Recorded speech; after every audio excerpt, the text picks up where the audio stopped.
Hi there, I am Andrea Wedell. I am a painter. Have been painting for 30 years. Welcome if we haven't met before. And before I jump in and talk to you about what this video is about this painting here, I just want to put it out there that I hope that you're doing okay. This pandemic is very scary and people are being impacted on multiple levels with their health and also with their finances. So I think that one of the best things that we can do is just stay creative, and focusing on painting is a great thing to do right now. So in this video, I'm going to show you how I created this painting. It is an oil and cold wax on panel board. The board is about this thick. And to see the way this started, you can go on my other videos and you can see demo 2 and demo 3. And then this was sort of a long drawn out 1 week process that I shortened to half an hour. And you'll see all kinds of layering, about 30 or 40 layers of paint. So I'm layering it, I'm scratching it back, I'm layering it, I'm scratching it back. And it was, it took a while for the painting to show itself. And I wanted you to see what that process looked like, and hopefully you can learn from it. And if you haven't already, please press subscribe. That supports me in getting more videos to you. And play around. I'm not sure where we're going with it at this point. Lots of things work, lots of things don't. The thing that sticks out the most is this kind of like circly thing right in the middle of the canvas. Before I jump in, I want to say too, to learn more about the materials I'm using, go ahead and look at those other 2 videos. I'm not going to stop here and kind of go through that whole thing again, but it's all there for you if you want to find out more about working in oil and cold wax. Okay, so I've got this like weird little, 9 here, and when you see something like that, it came from a previous play stage. It's either you decide I'm going to get rid of it, mask it, or accentuate it. So I'm going to accentuate it, and I'm going to dive in, play around, and yeah, I hope you get something out of this. If you haven't subscribed already, please do. That supports me in making these videos, and let's go. So I've decided to accentuate my red palette, and I'm adding more reds.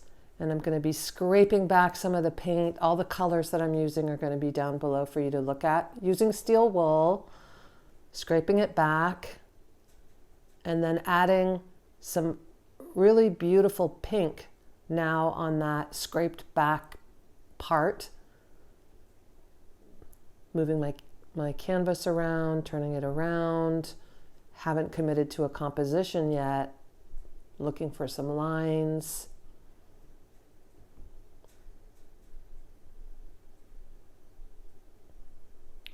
And when you have pink like I have below, what I've done there is it doesn't work if you have one color in one spot and nowhere else on the canvas.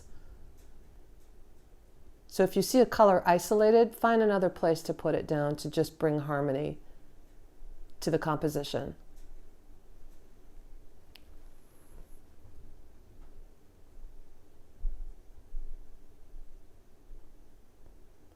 I bought this purple the day before I started using it. I fell in love with it, and I start using it like crazy on this canvas, and laid down over the red like that. It created this very beautiful magenta. So that started to change my reds. They got a lot deeper, but that becomes the color I wind up using in the end. And it looks great layered over the red like that.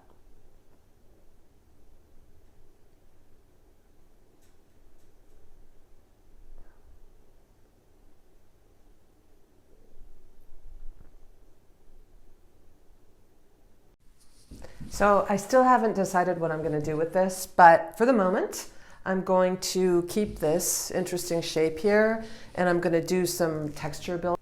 So I'm going in with some darks. I've got that violet again. I'm building up some texture, and by texture, I'm using extra cold wax, making it a little bit thicker, looking for dimensions and value changes.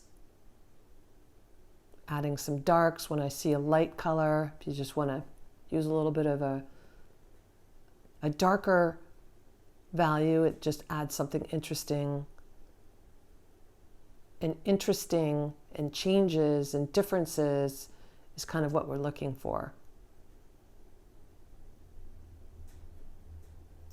So I'm layering over that purple, the maroon, I'm layering a brown. And then I decide I want to come in with some blue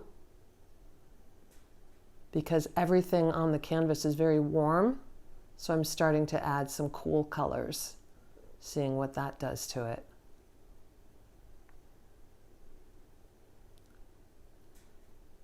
So at this point, I don't really know what I'm doing. Starting to get a little confused. I had something figurative going there, and I decided to break it up and instead explore working with the grid. So I'm using the palette knife with a lot of cold wax to add a lot of texture. I'm pulling out my Persian rose that, if you know me, you've watched any of my videos, you know how much I love this color. Layering that one on top of the purple, on top of the brown. It gives us a dusty rose color. One of my favorite colors. Yeah, so I've been taking it apart at this point, so I'm back to play stage. I'm playing with the grid. So suddenly I'm deciding I'm going to put in some light colors over the red and the maroon, and I decided it's too dark. I'm going to go light and see what happens. And you can do that. I do it a lot. I layer light over dark, dark over light, light over dark, and you wind up with a very nuanced color. So I've made a big mess, turning it around. Not sure what I'm saying there, who cares?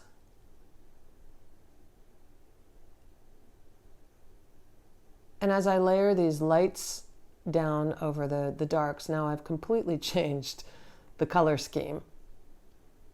So instead of the deep red and the maroon, we've got this sort of earthy purple that doesn't work at all with the colors next to it. And, you know, this happens when you're painting. Sometimes it can be confusing, make a great big mess, or that's what you think you're doing. But interesting things start to appear when you really take risks. So I'm stepping back from it, I'm looking at it.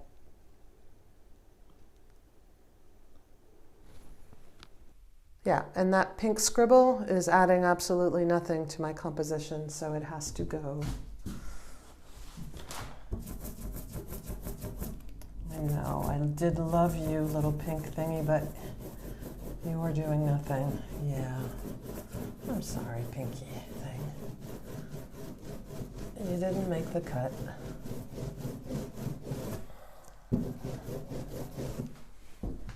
Yeah, that is bringing it into color harmony.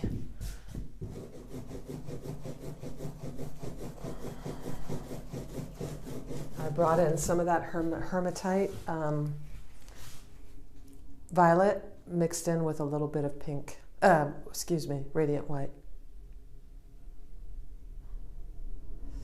So now in terms of color harmony, the only piece that is bothering me is the one I loved so much at the beginning. So I need to decide what happens to it. I don't want to let it go completely. I just need to change its color a little tiny bit. So I'll figure this out.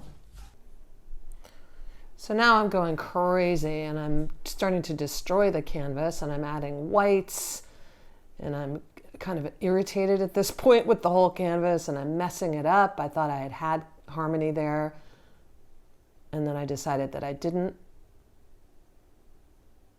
So I'm just putting down some whole new color schemes. So I've gone very light. Now I'm scraping it back.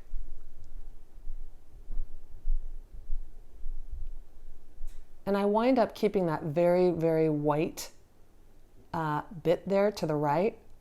That winds up making the final cut, the painting.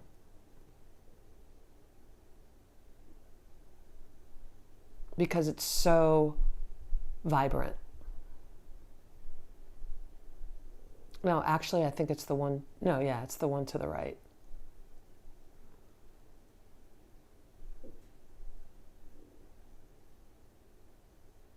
So as you can see from this, your original composition, well, the way I work anyway, it can really, really change. It's like layers of your life unfolding. You feel one thing one day, and then the next day that changes because you change. So then I decide at this point, oh yeah, I remember this used to be a red canvas and I liked that. I liked the red. Let me go find some more of that and bring that back in. And so it's turning it into, again, an interesting pink. And because there's so much underneath it, so many layers, we've got sort of this purpley pink. I'm coming closer to finding a composition, starting to look like a grid with some squares.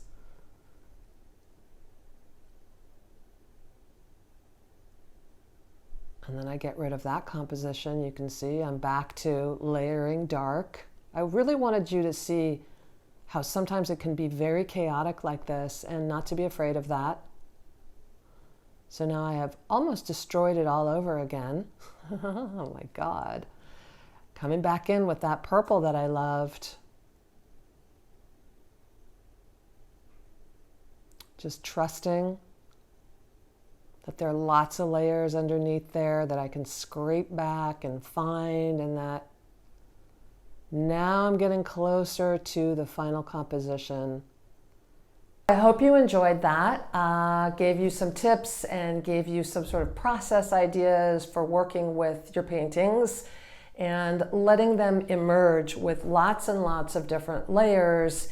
Even if you feel like you don't know where you're going and you set it aside and come back the next day and take a look at it, you'll have a better idea of what to do that day or what kind of a tweak to make. And little by little, you will get to a point where you like it. And it doesn't matter with cold wax. You can layer a lot of layers on there as long as you're not using too much wax. It's almost unlimited. So if you like this video, please press subscribe, and I hope you're doing good. Look forward to hearing from you in the comments below. Also, all the materials that I've talked about that I'm using here, you can also find those in the comments below. Okay, I'll see you next.